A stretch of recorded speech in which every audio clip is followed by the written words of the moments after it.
The mahogany-paneled boardroom of Westbrook Industries had witnessed 43 years of my decisions, but I'd never seen the 12-person board look this grim. Sitting at the head of the polished conference table that had been my command center since 1981, I studied the faces of people I'd hand-picked over the decades, some old friends, others brilliant minds I'd recruited from competitors, all of them united now in what looked like professional disappointment. At 71, I'd thought my days of corporate crisis management were behind me. 6 months ago, I'd stepped down as CEO of the logistics empire I'd built from a single warehouse in Newark, New Jersey, into a billion-dollar operation with facilities across 3 continents. My daughter Anastasia had assumed control with the board's unanimous approval, and I'd been looking forward to a well-earned retirement filled with golf, travel, and the satisfaction of watching the next generation carry forward the Westbrook legacy. Now, looking at the stack of documents spread before Board Chairman Horatio Blackwood, I realized that retirement would have to wait. "Augustus," Horatio said, his gravelly voice carrying the weight of 30 years of friendship and business partnership, "we need to discuss some irregularities that have come to our attention regarding Anastasia's management decisions."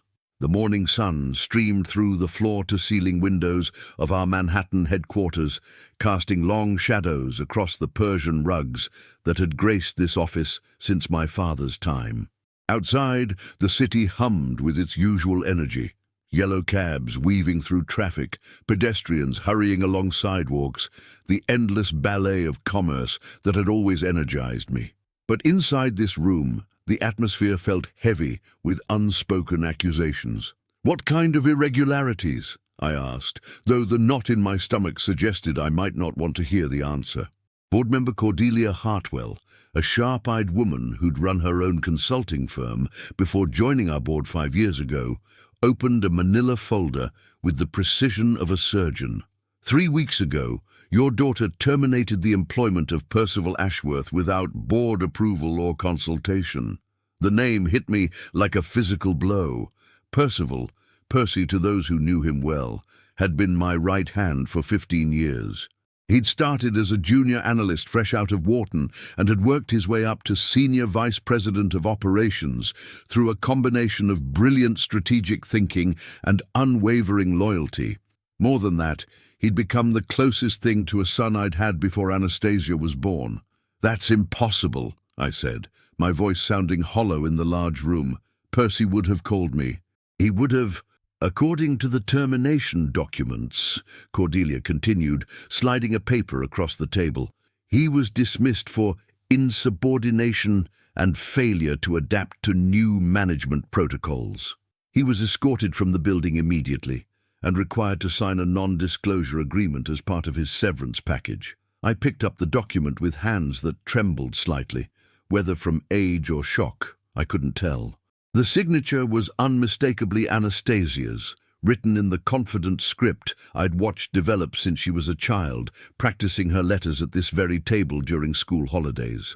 "The NDA explains why he hasn't contacted you," said board member Thaddeus Montgomery, a former federal judge whose legal expertise had guided us through countless regulatory challenges. "But it doesn't explain why your daughter felt the need to remove someone with his track record and institutional knowledge."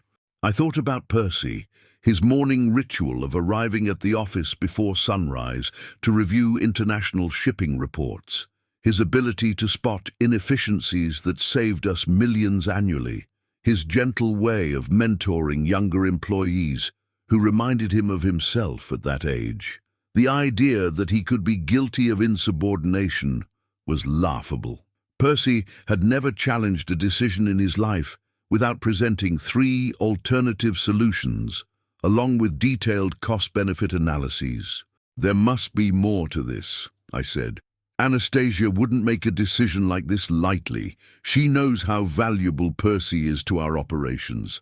Horatio and Cordelia exchanged a look that made my blood run cold.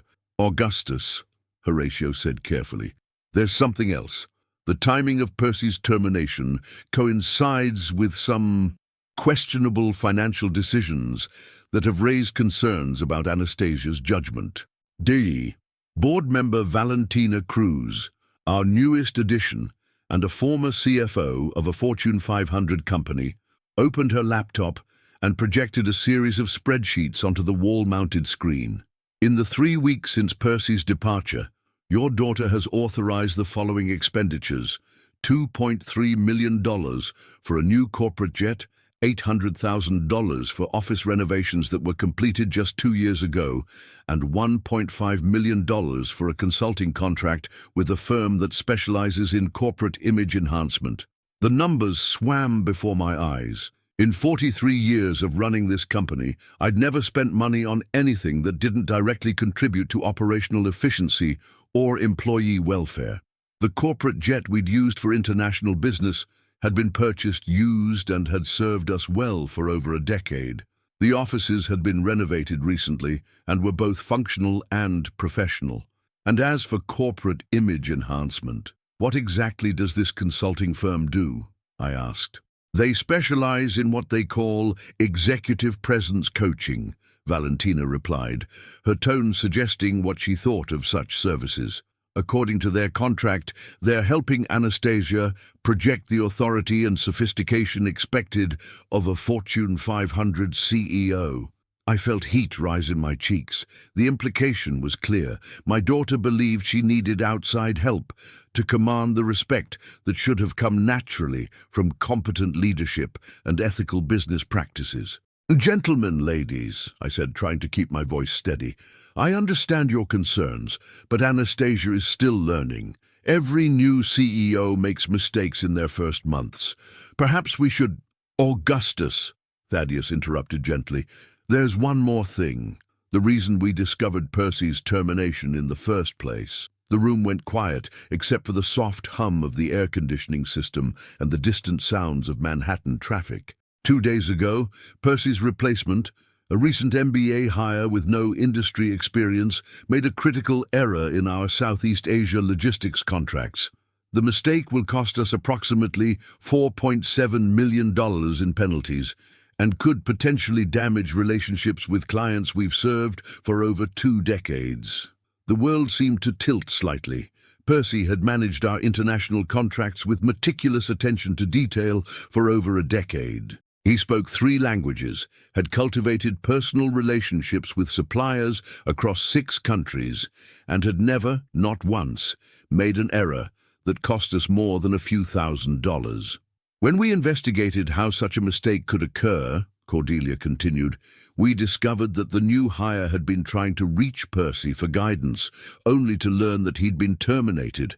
That's when we began looking into other recent personnel and financial decisions.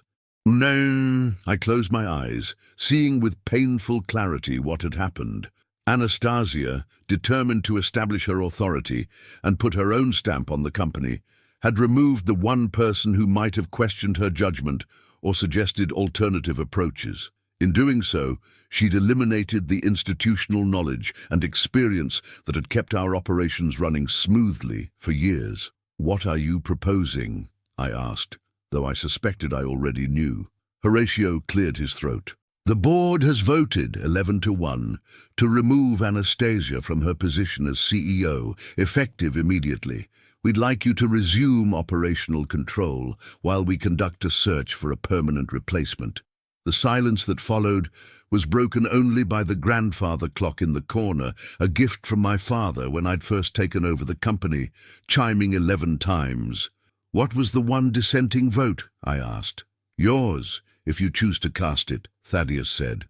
"We wanted to speak with you before making the decision final. She's your daughter, Augustus. If you believe there's a way to salvage this situation—" I thought about Anastasia, the brilliant little girl who'd asked thoughtful questions about supply chains and profit margins, the Harvard MBA who'd written her thesis on sustainable logistics practices, the young woman I'd groomed to be my successor because I believed she understood what this company represented.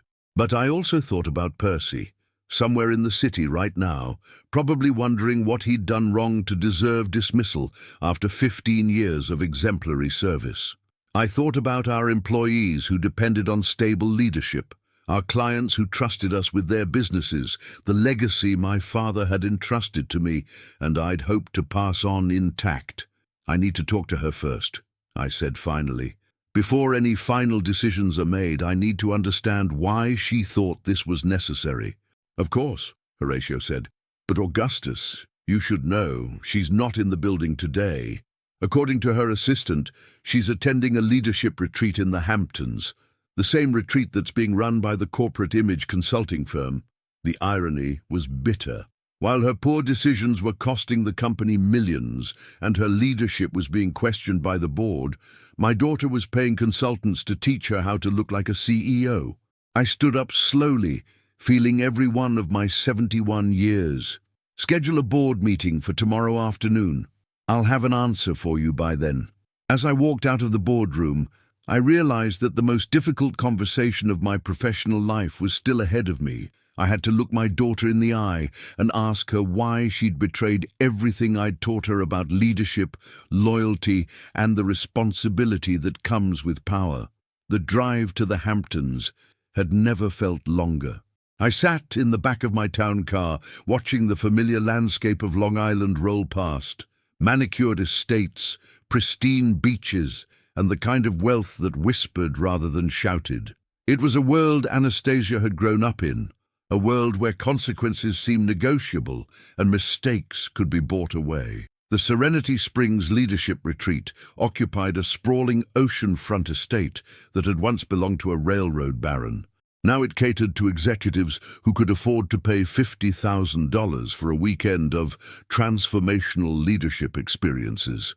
I'd driven past it countless times over the years, always wondering what kind of leader needed to retreat from their responsibilities to figure out how to do their job. Marcus, my driver for the past 8 years, caught my eye in the rearview mirror. "You want me to wait, Mr. Westbrook? Please, this shouldn't take long." But as I walked through the marble foyer of the retreat center, past walls lined with motivational quotes and abstract art that probably cost more than most people's annual salaries, I wondered if anything about this conversation would be simple. I found Anastasia on the ocean-facing terrace, seated in a circle with about 20 other executives. She wore a flowing white linen dress that probably cost more than Percy's monthly salary, her dark hair pulled back in the kind of effortlessly elegant style that actually required a team of professionals to achieve. At 32, she possessed the kind of polished beauty that graced magazine covers and charity galas.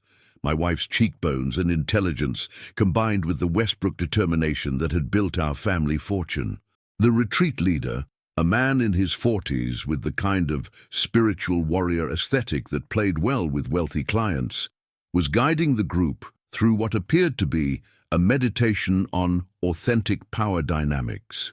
I waited at the edge of the terrace until the session ended, watching my daughter participate in exercises that were supposed to teach her leadership skills I'd assumed she'd learned at my knee. "Dad?" Anastasia's voice carried surprise and something that might have been guilt. She approached me with the graceful stride she'd inherited from her mother, but I noticed tension in her shoulders that hadn't been there 6 months ago. "What are you doing here?" "We need to talk, Anastasia. Privately."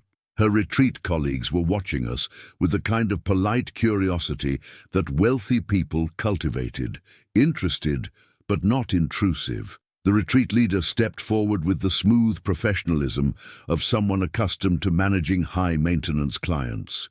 "Mr. Westbrook, I'm Dr. Lysander Hawthorne. I've heard so much about you from Anastasia. She speaks of you with tremendous respect and admiration." "I'm sure she does," I said dryly. "Dr. Hawthorne, I need to borrow my daughter for a few minutes. Family business." "Of course." We were just concluding our session on transforming conflict into collaboration. "Perhaps you'd like to join us. Family dynamics can often—" "That won't be necessary."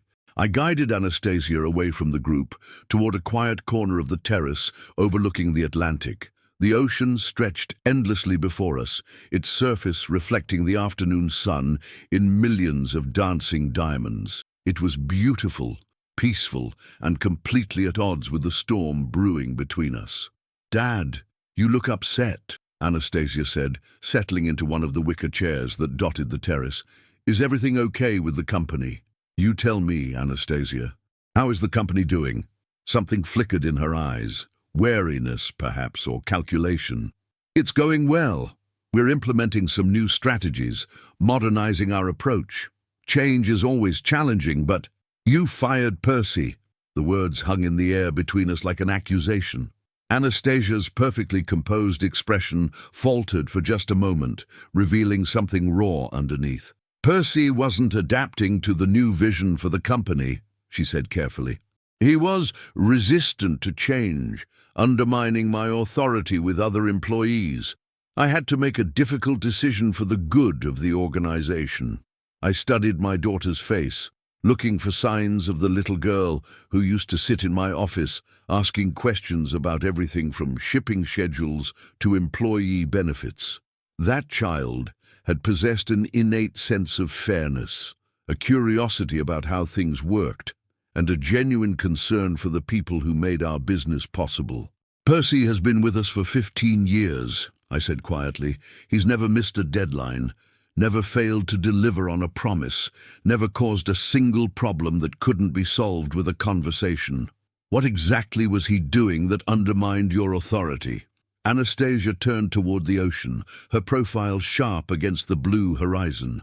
He questioned my decisions, every initiative I proposed, every change I wanted to implement. He had reasons why it wouldn't work. He made me look incompetent in front of other senior staff. Or maybe he was trying to help you avoid mistakes by making me look like I didn't know what I was doing. Her voice rose slightly, drawing glances from other retreat participants. By treating me like I was still the little girl who used to play in your office. The pain in her voice was real, and for a moment I felt a flash of sympathy. Taking over from a legendary leader, even a beloved parent, couldn't be easy. The shadow I'd cast over Westbrook Industries was long and deep, and I'd probably been naive to think Anastasia could step into that shadow without feeling diminished by it. Anastasia, Percy never treated you disrespectfully. I would have heard about it immediately if he had. Would you? Or would you have dismissed it as a misunderstanding, like you're doing now? The question stung because it contained a grain of truth. I had always trusted Percy's judgment, perhaps more than I should have. If there had been tension between him and Anastasia, I might have assumed it was a temporary adjustment issue rather than a fundamental problem. Tell me specifically what he did, I said. Give me examples. Anastasia was quiet for a long moment, watching seagulls wheel over the waves. When she spoke, her voice was steadier, more controlled. The corporate jet purchase. I presented it as a necessary upgrade to support our international expansion, and Percy spent 20 minutes in the meeting explaining why our current aircraft was sufficient. He had charts, financial projections, maintenance records. He made it look like I hadn't done my homework. Had you? Of course I had, but his presentation was so detailed, so thorough, that it made mine look superficial by comparison. I began to understand. Percy hadn't been undermining Anastasia. He'd been doing what he always did, which was provide comprehensive analysis to support decision-making. But to a new CEO struggling to establish credibility, that thoroughness could feel like criticism. What about the office renovations?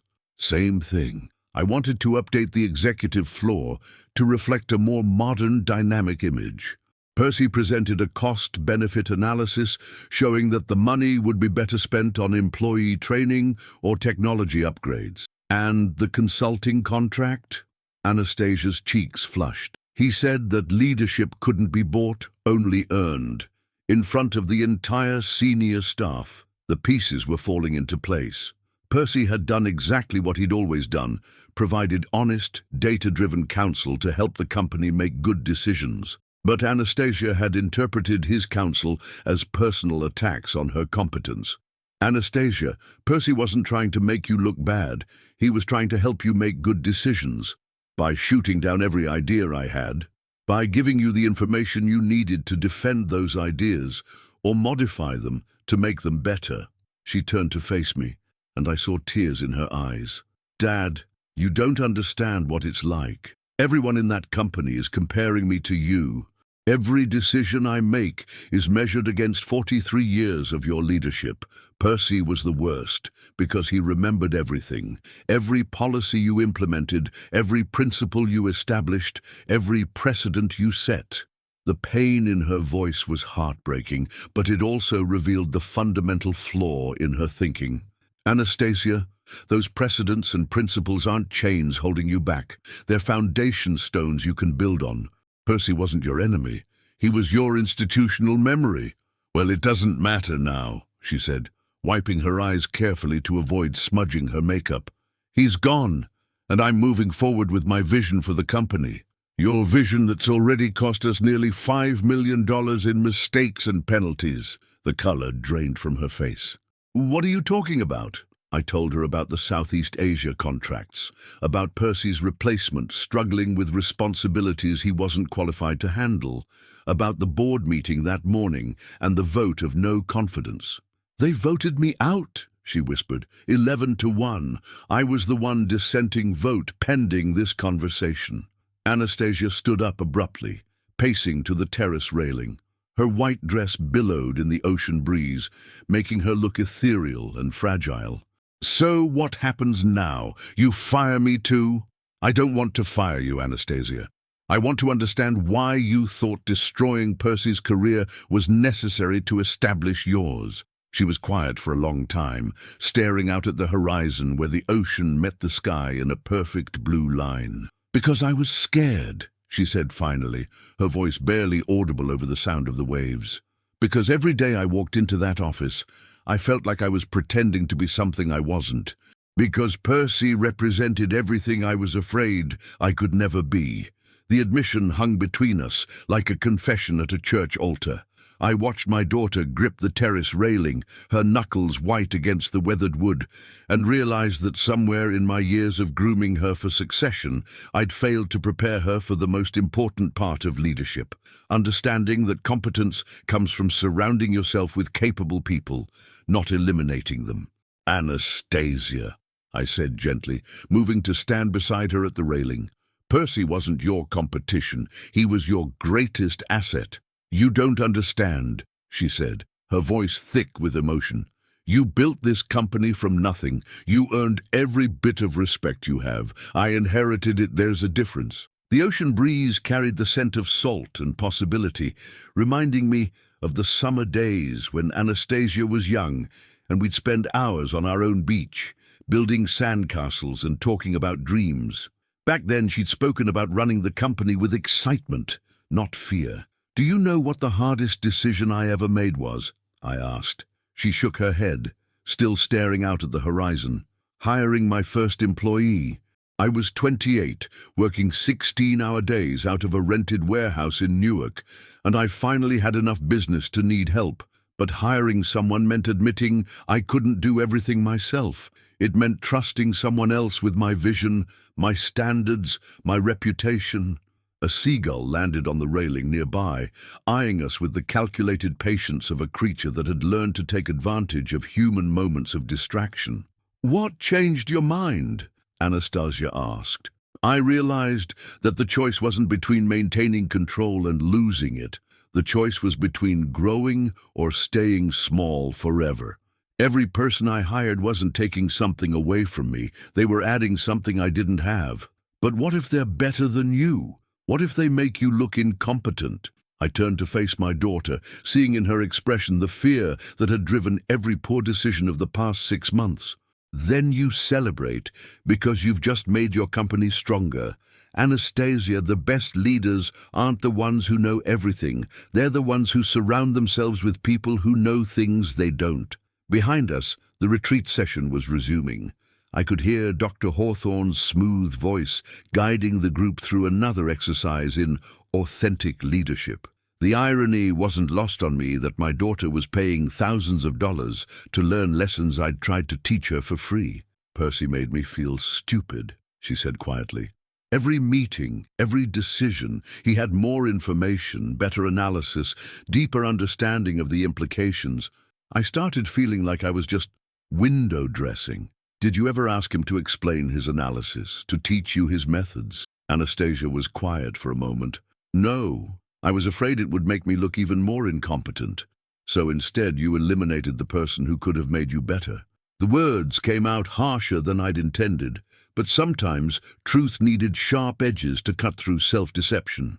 I thought if I surrounded myself with people who didn't make me feel inferior, I'd feel more confident, more like a real CEO. And how has that worked out?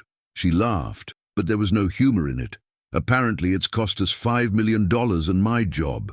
My phone buzzed with a text message. I glanced at it and felt my heart sink. Augustus. Urgent. Percy just accepted a position with Meridian Logistics. They're announcing it Monday. We need to talk. Horatio Meridian Logistics was our biggest competitor, a company that had been trying to poach our key talent for years. If Percy joined them, he'd take with him 15 years of institutional knowledge about our operations, our clients, and our strategic weaknesses. Anastasia, I said, showing her the message. Do you understand what this means? She read it twice, her face growing paler with each word. Percy's going to work for our biggest competitor. Because you gave him no choice. You fired a man who devoted 15 years of his life to building our company, who never once betrayed our trust or compromised our interests. And now he's going to help our competitors understand exactly how to defeat us. The retreat group had moved inside, leaving us alone on the terrace with the sound of waves and the cries of seagulls. The afternoon sun was beginning its descent toward the horizon, painting the sky in shades of gold and amber. Can we stop him? She asked. With what? A non-compete clause. He didn't have one because we trusted him. A counteroffer. You already showed him how much we valued his loyalty. Anastasia sank into one of the wicker chairs, her head in her hands. I've destroyed everything, haven't I? Not everything, but you've damaged something that took decades to build. What do I do now? It was the question I'd been dreading, because the answer would determine not just the future of our company, but the future of our relationship as father and daughter. You have two choices, I said, taking the chair beside her. You can fight the board's decision, hire lawyers, claim they exceeded their authority. You're still a major shareholder, and you could probably force a messy legal battle that would damage the company even more. What's the second choice? You accept responsibility for your mistakes, step aside gracefully, and learn from this experience. She looked up at me, tears streaming down her face. You want me to resign. I want you to grow up. I want you to understand that leadership isn't about proving you're the smartest person in the room. It's about making everyone in the room smarter. And then what? I just start over somewhere else, pretend this never happened. You start over with the knowledge that you've learned something invaluable. Most people never get the chance to fail at this level and survive to apply the lessons. Dr. Hawthorne appeared in the doorway leading to the terrace, his expression carefully neutral. I'm sorry to interrupt, but our evening session is about to begin. Anastasia, we're going to be exploring the concept of leadership through vulnerability. It might be particularly relevant given your current circumstances.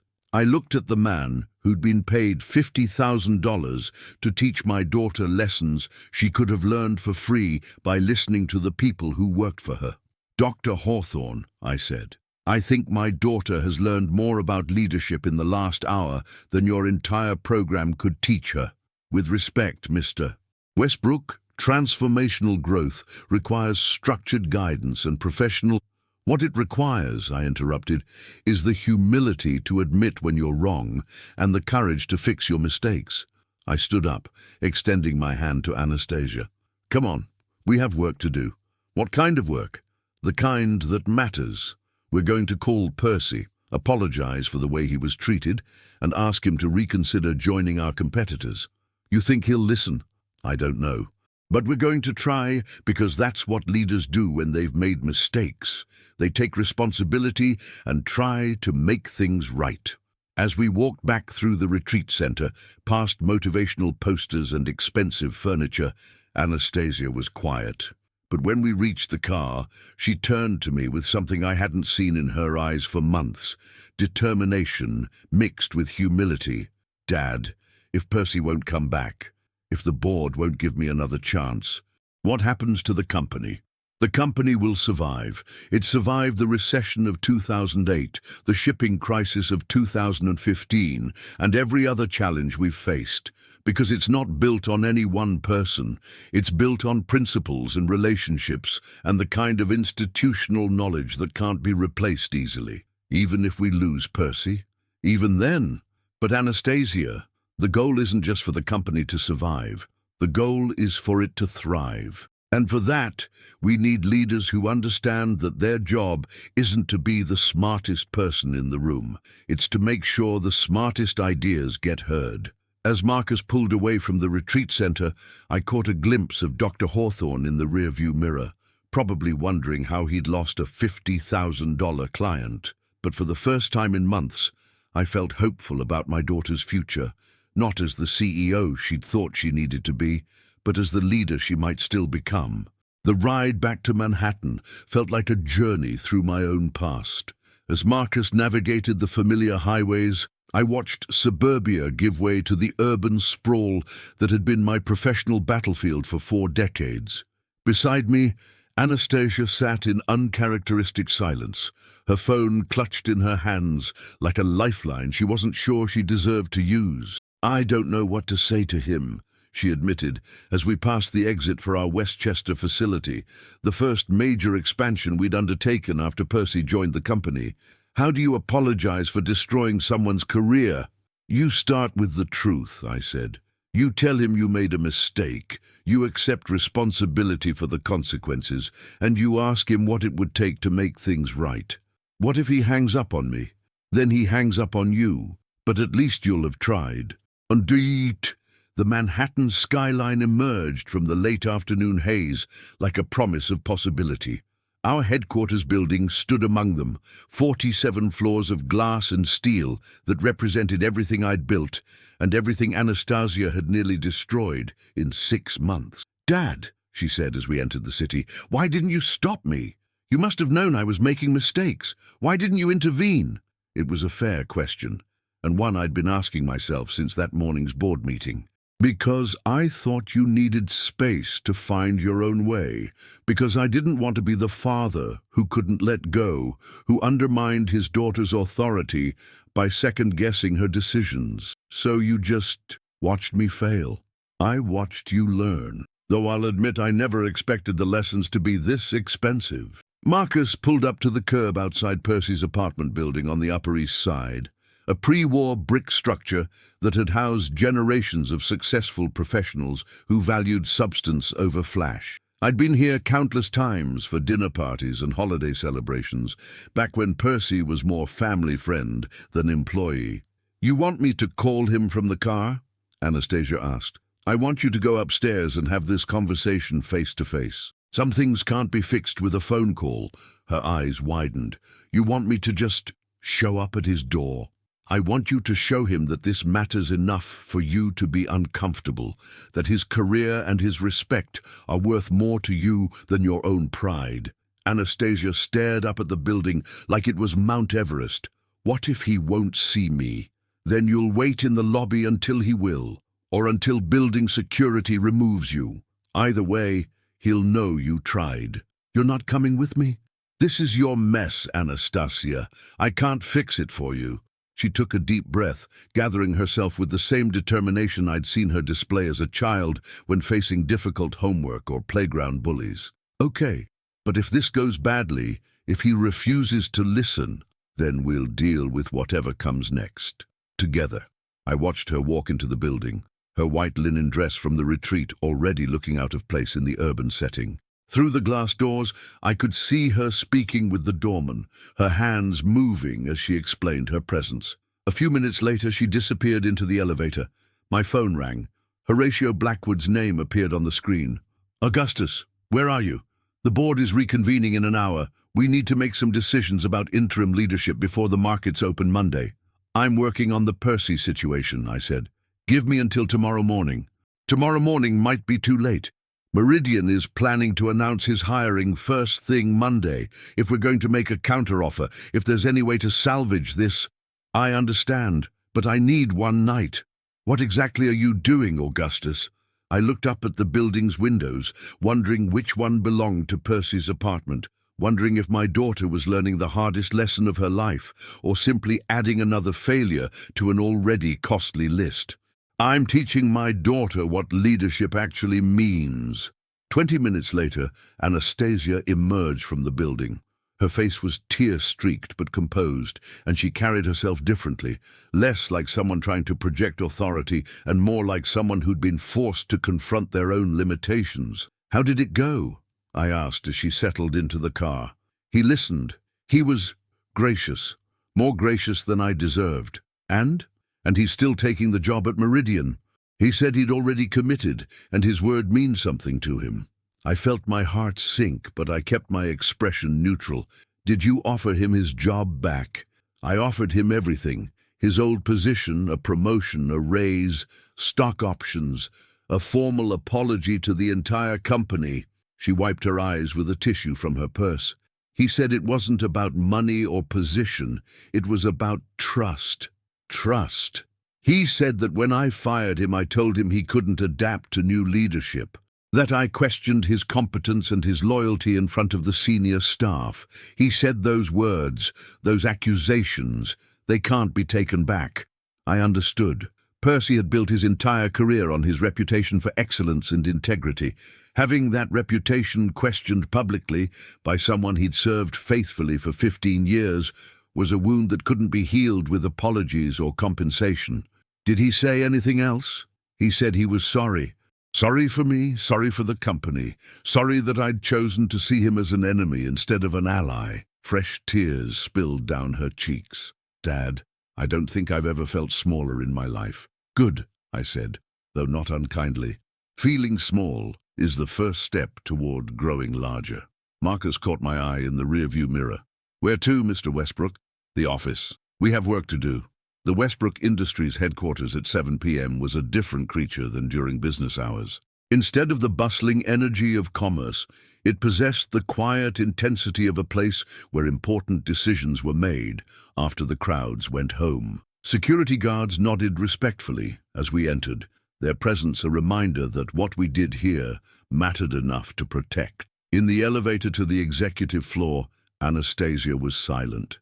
But when we reached my old office, now hers, she stopped in the doorway, as if seeing it for the first time. "It looks different," she said. "Different how?" "Smaller, less intimidating." The office had been redecorated according to her specifications: softer colors, modern furniture, abstract art that conveyed sophistication without substance. Gone were the family photos, the awards from industry organizations, the mementos from successful deals and grateful clients. In their place were generic symbols of executive success that could have belonged to any CEO in any company. "Anastasia," I said, "do you know why this office intimidated you?" "Because it was yours, because it represented everything I was afraid I couldn't live up to." "No. It intimidated you because you tried to make it yours by erasing everything that made it meaningful. You changed the decoration, but kept the responsibility. You inherited the authority, but rejected the wisdom that came with it." She sat in the chair behind the desk, a sleek, modern piece that probably cost more than Percy's monthly salary. "So what do I do now?" "You decide what kind of leader you want to be. Not what kind you think you should be, not what kind some consultant tells you to be. What kind you actually want to be. I want to be like you." "No, you don't. You want to be like the version of me that exists in your memory. But I made mistakes, Anastasia. Serious ones. The difference is, I had time to learn from them before they destroyed the company." I walked to the window overlooking the city, the lights below twinkling like earthbound stars. "Your first mistake was thinking that leadership meant never showing weakness. Your second mistake was thinking that competence meant never needing help. Your third mistake was thinking that authority meant never being questioned. And firing Percy? That wasn't a mistake. That was a catastrophe. But it was a catastrophe that grew out of all those other mistakes. She joined me at the window, and for a moment we stood there together, father and daughter, looking out at the city that had given us both everything and taught us both hard lessons about the price of success. "The board meeting is tomorrow," I said. "You have until then to decide what you want to say to them." What are my options?" "You can fight their decision, drag this out in court, and probably destroy the company in the process. You can accept their decision gracefully and walk away with whatever dignity you have left. Or you can do something that very few people in your position ever get the chance to do. You can take responsibility for your mistakes, demonstrate that you've learned from them, and ask for the opportunity to prove that you can be the leader this company needs." "You think they'd give me another chance?" "I think they'd give you a chance to earn another chance, but it wouldn't be as CEO. It would be as someone who has to prove herself all over again, starting from the bottom." Anastasia was quiet for a long time, considering the implications. Outside, the city hummed with its eternal energy, indifferent to our family drama, but somehow providing the backdrop for every important conversation I'd ever had about the future. "What would you do?" she asked finally. "I'd take the hardest path, because that's usually the one that leads somewhere worth going." The boardroom the next morning felt like a courtroom where the verdict had already been decided. I arrived early, as was my habit, finding comfort in the familiar ritual of reviewing notes and preparing for difficult conversations. At 71, I'd thought my days of corporate crisis management were behind me, but here I was, about to preside over the most consequential meeting in Westbrook Industries history. Through the floor-to-ceiling windows, Manhattan was awakening to another Monday. Coffee carts appeared on street corners, yellow cabs jostled for position, and millions of people began their daily choreography of ambition and survival. The city had a way of putting personal dramas into perspective. Your crisis was just one note in an endless symphony of human striving. The board members filed in promptly at 9 a.m., their faces carrying the grim determination of people who'd been forced to make an unpleasant but necessary decision. Horatio Blackwood took his usual seat to my right, his silver hair perfectly styled despite what I knew had been a sleepless night of phone calls and legal consultations. Cordelia Hartwell arranged her notes with surgical precision, while Thaddeus Montgomery's judicial bearing suggested he was prepared for whatever arguments might come. At 9:05, Anastasia entered the room. She wore a simple navy suit, not the designer armor she'd favored in recent months, but something that spoke of substance over style. Her hair was pulled back in a professional but not intimidating style, and she carried herself with a composure I hadn't seen since her first day as CEO. Most importantly, she looked like someone who had spent a sleepless night confronting uncomfortable truths about herself. "Good morning," she said, taking the seat across from me rather than at the head of the table where the CEO traditionally sat. "Thank you all for agreeing to hear what I have to say." Horatio cleared his throat. "Anastasia, before we proceed, you should know that we've confirmed Percy Ashworth's acceptance of the position at Meridian Logistics. The announcement will be made public at noon today." I watched my daughter's face carefully. 6 months ago, such news would have triggered defensiveness, blame-shifting, or angry justifications. Instead, she simply nodded. "I understand, and I accept full responsibility for creating the circumstances that made his departure inevitable." The words hung in the air like a confession. Around the table, I could see board members exchanging glances, perhaps surprised by the directness of her admission. "Anastasia," Cordelia said carefully, "we appreciate your acknowledgement of responsibility, but we need to discuss the practical implications of your leadership decisions. The financial losses, the operational disruptions, the damage to employee morale." "I know," Anastasia said quietly. "I've spent the past 18 hours reviewing every decision I've made since becoming CEO, and I've compiled a full assessment of the damage." She opened a folder and distributed copies of a document I hadn't seen before. A comprehensive analysis of her tenure as CEO, complete with financial projections, operational assessments, and what appeared to be a detailed plan for addressing each problem she'd created. The direct financial cost of my poor decisions totals $8.7 million, she continued. The indirect costs, lost institutional knowledge, damaged client relationships, reduced employee confidence, are harder to quantify, but potentially more significant. Valentina Cruz, our newest board member, looked up from the document with something approaching respect. This is remarkably thorough. When did you prepare this? Last night. I realized that if I was going to ask for your consideration, I needed to demonstrate that I understood the full scope of what I'd done wrong. Thaddeus Montgomery, ever the lawyer, leaned forward. Anastasia, what exactly are you asking us to consider? I'm asking for the chance to fix what I've broken. Not immediately, not as CEO, but as someone who understands that leadership must be earned rather than inherited. She turned to a new page in her presentation, revealing what looked like an organizational chart. I'm proposing to step down as CEO effective immediately and accept a position as Senior Vice President of Operations, reporting directly to whoever you appoint as my replacement. The silence that followed was profound. In my 43 years of leading this company, I'd never seen a board meeting where someone voluntarily demoted themselves. You want to give up being CEO? Horatio asked, clearly struggling to process the request. I want to learn how to be CEO, Anastasia corrected. I thought the title would teach me the job, but I was wrong. The job teaches you the job, and I need to start at a level where my mistakes won't destroy the company. What makes you think we'd trust you with any significant responsibility? Cordelia's question was blunt, but fair.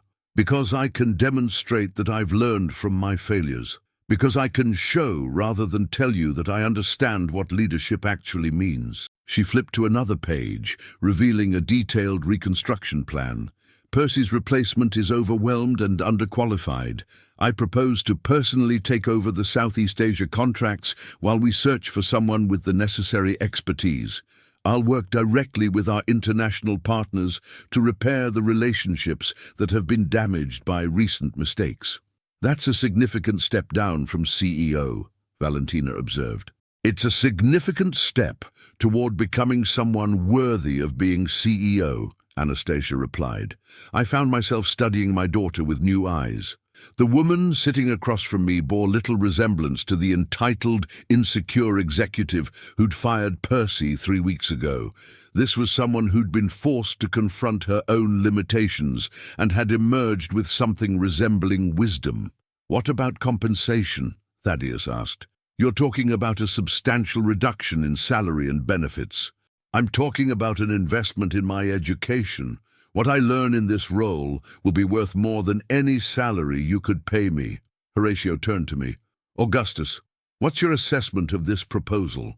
The question I'd been dreading had arrived. As founder and majority shareholder, my opinion would carry enormous weight. But more than that, as her father, my response would define our relationship for years to come.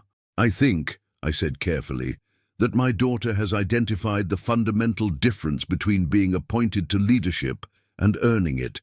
The question is whether we're willing to give her the chance to prove she understands that difference. And Percy's departure, Cordelia asked. How do we address the operational gap his absence creates? We promote from within, Anastasia said. Marcus Thorne in our Singapore office has been understudying Percy's methods for 3 years.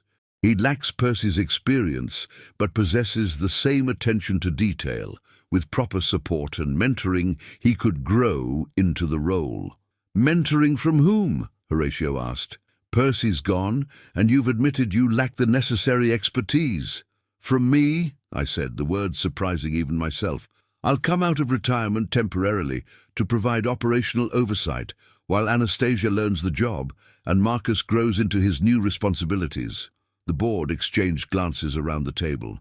What we were proposing was unprecedented, A failed CEO asking to be demoted, a retired founder returning to clean up his daughter's mistakes, and a complete restructuring of executive leadership based on the principle that competence mattered more than titles. "I need to ask," Thaddeus said, "what happens if this doesn't work? What happens if Anastasia proves unable to learn from her mistakes, or if the operational disruptions prove too significant to overcome?" "Then we'll have our answer," I said, "and we'll make the hard decisions that protect the company's future." Anastasia met my gaze across the table. "I understand that this is my last chance. I understand that failure isn't just about my career anymore. It's about the legacy you've built and the people who depend on this company for their livelihoods." "And you're willing to accept that responsibility?" Cordelia asked. "I'm willing to earn the right to accept that responsibility." Horatio called for a brief recess while the board deliberated. Anastasia and I stepped onto the terrace outside the boardroom, where the morning sun painted Manhattan in shades of gold and possibility. "Are you sure about this?" I asked. "Coming back from this kind of failure, it won't be easy. People will be watching, waiting for you to prove their doubts right." "Dad, 6 months ago, I thought leadership meant never showing weakness. Now I understand that it means having the strength to admit when you're wrong and the courage to do better. And if the board says no, then I'll accept their decision and find another way to prove I've learned something valuable from all this." 15 minutes later, we returned to the boardroom, where the board had reached their decision. Horatio stood, his expression grave but not hostile. "The board accepts your proposal," he said simply. "You'll step down as CEO immediately and assume the role of Senior Vice President of Operations. Augustus will return as interim CEO while we conduct a search for permanent leadership. Your performance in your new role will be reviewed quarterly, with the understanding that continued employment depends on demonstrable improvement." Anastasia nodded, her relief visible but controlled. "Thank you for this opportunity. I won't waste it." As the board members filed out, discussing implementation details and transition timelines, I found myself alone with my daughter in the room where so many crucial decisions had been made over the years. "No," I said quietly. "You won't waste it, because now you understand something it took me decades to learn." "What's that?" "That the best leaders aren't the ones who never fail. They're the ones who fail, learn, and become better because of it. Percy understood that. That's why his departure hurts so much, not because he was irreplaceable, but because he represented the kind of principled competence that can't be bought or inherited." "Do you think we'll ever get him back?" "No, but maybe we'll become the kind of company that deserves him, and maybe that's lesson enough." 6 months later, I stood in the same boardroom where Anastasia had voluntarily surrendered the CEO position, but the atmosphere couldn't have been more different. The quarterly review meeting that had once felt like a tribunal now carried the energy of a progress report from a promising student to proud teachers. The morning sun streamed through the windows, illuminating financial reports that told a story of recovery and growth. The Southeast Asia contracts that had been hemorrhaging money under inexperienced management were now generating record profits. Employee satisfaction scores had climbed to their highest levels in 3 years. Most importantly, we'd managed to retain 90% of our client base despite the leadership turmoil that had rocked the company. Anastasia sat at the middle of the conference table, not at the head where she'd once commanded, but in the position of someone earning her way back to leadership. She wore the same kind of understated professional attire that had become her signature since stepping down, but there was something different about her demeanor. The defensive tension that had characterized her early months as CEO had been replaced by the quiet confidence of someone who knew her own competence. "The Singapore operation is exceeding projections by 12%, she reported to the assembled board members. "Marcus Thorne has proven himself capable of handling the complexity of our international contracts, and we've established redundant systems to ensure that no single point of failure can create the kind of crisis we experienced earlier this year." Horatio Blackwood nodded approvingly. At our age, we'd both seen enough corporate recoveries to recognize genuine improvement when we saw it. What about the client relationships that were damaged during the transition? Fully restored, Anastasia replied, consulting her notes. In fact, 3 of our major accounts have expanded their contracts based on the improved service delivery and communication protocols we've implemented. Cordelia Hartwell leaned forward with interest. Tell us about those protocols. We've established weekly check-ins with key accounts, monthly strategic reviews with senior clients, and quarterly relationship assessments to identify potential issues before they become problems. Most importantly, we've created clear escalation procedures so that client concerns reach decision-makers quickly. I listened to my daughter's presentation with a mixture of pride and relief. These weren't just operational improvements. They represented a fundamental shift in how she understood the business.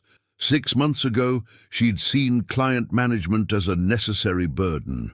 Now she understood that client relationships were the foundation everything else was built on. What's your assessment of the competitive situation? Thaddeus Montgomery asked, particularly given Percy's move to Meridian Logistics. The question everyone had been avoiding was finally on the table. Percy's departure to our biggest competitor had been a significant blow, and everyone in the room knew it. Meridian has been more aggressive in pursuing our accounts, Anastasia admitted. They've made serious offers to 4 of our major clients, using their knowledge of our operations to position themselves as a superior alternative. Have we lost any accounts? None.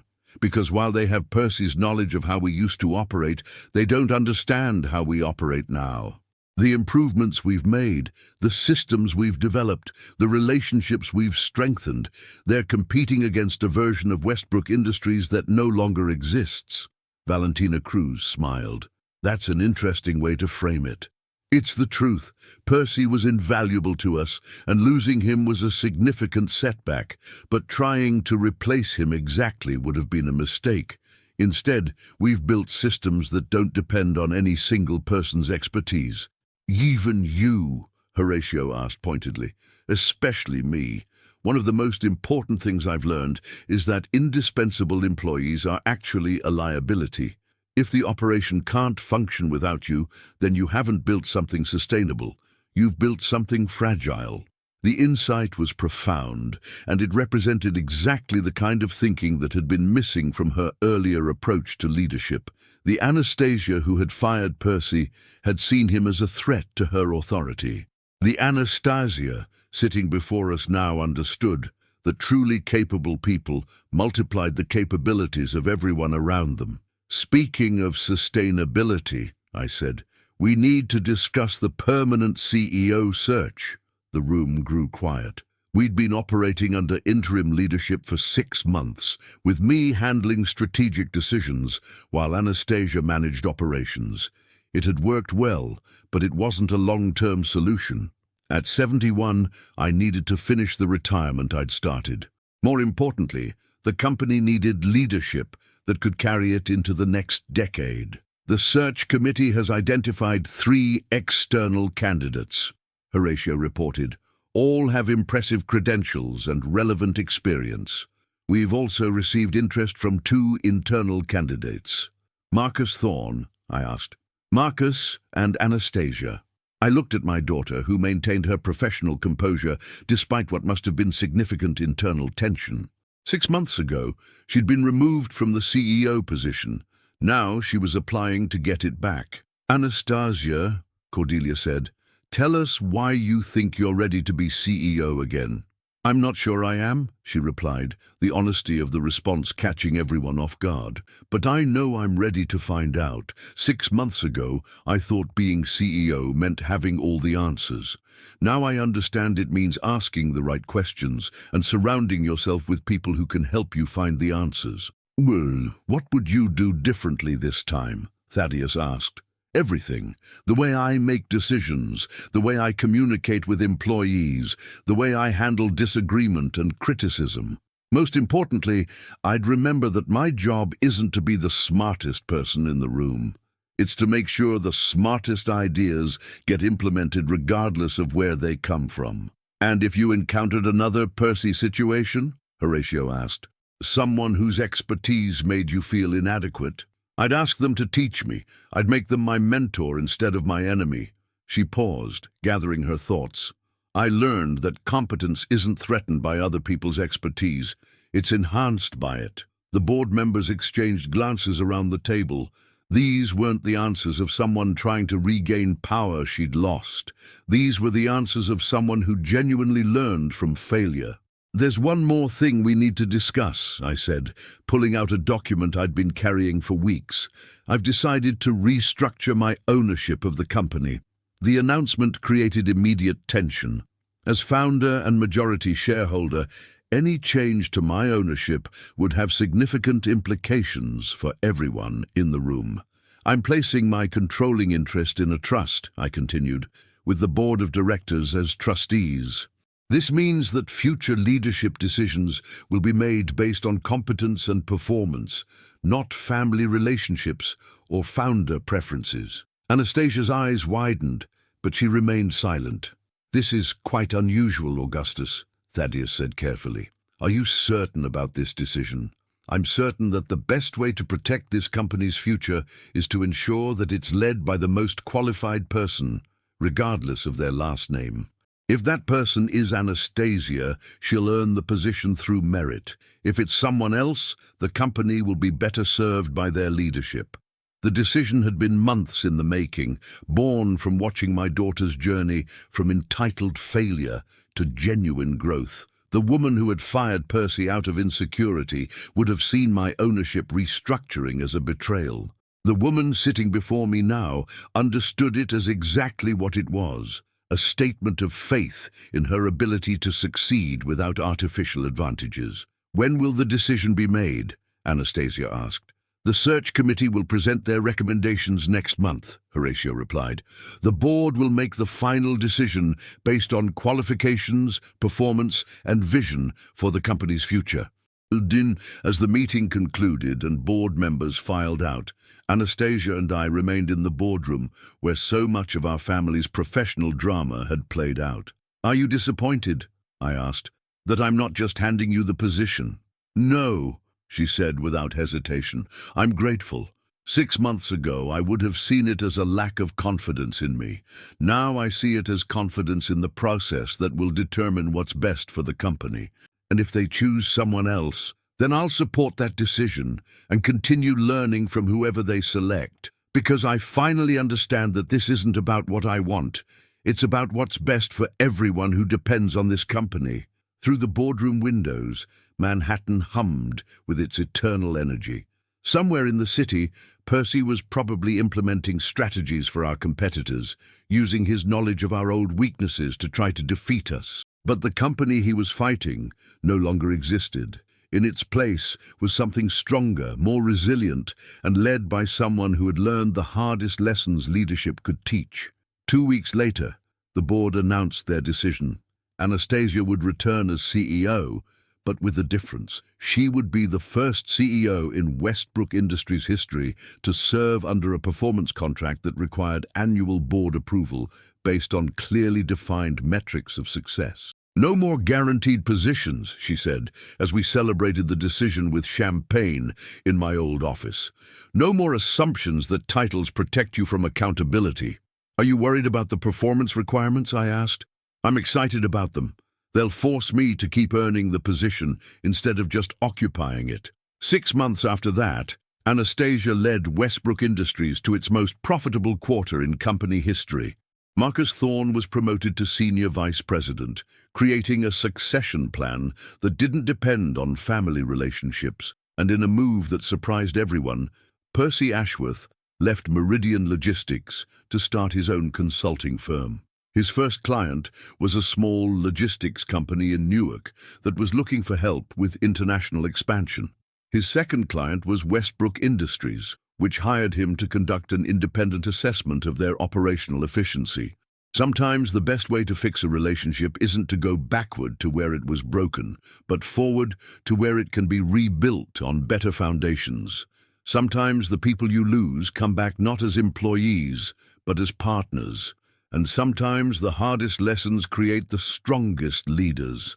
As I finally settled into the retirement I'd been trying to achieve for 2 years, I reflected on what we'd all learned. Anastasia had discovered that true authority comes from competence, not position. The board had learned that accountability and support weren't mutually exclusive. The company had learned that resilience comes not from avoiding failure, but from learning to recover from it. And I had learned that sometimes the best gift you can give your children isn't protection from consequences, but the opportunity to grow from them. The last entry in my CEO journal read, "Leadership isn't inherited. It's earned every single day through the choices we make and the people we choose to become."